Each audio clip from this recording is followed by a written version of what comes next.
Hello friend, कसे आहात?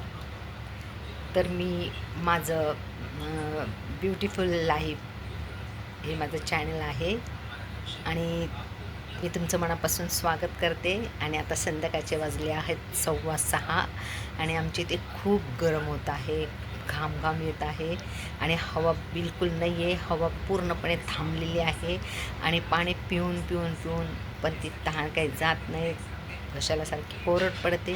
तर त्यासाठी मी आता घेतलेला आहे मेरिंडा आणि आता मी पीत आहे.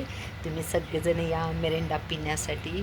तुमच्या इथे आहे का एवढा उष्मा? आमच्या इथे खूप उष्मा आहे, आम्हाला खूप गरम होतं आणि म्हणून पाणी पिऊन काय फायदा नाही. तर म्हटलं थोडंसं जरा मेरिंडा घ्यावं आणि मेरिंडा पिता पिता व्हिडिओ काढावं, म्हणून हा व्हिडिओ काढलेला आहे. तर माझं चॅनल नवीन आहे, माझ्या चॅनलला नक्की लाईक करा, शेअर करा, सबस्क्राईब करा. ब्युटिफुल लाईफस्टाईल माझ्या चॅनलचं नाव आहे. धन्यवाद.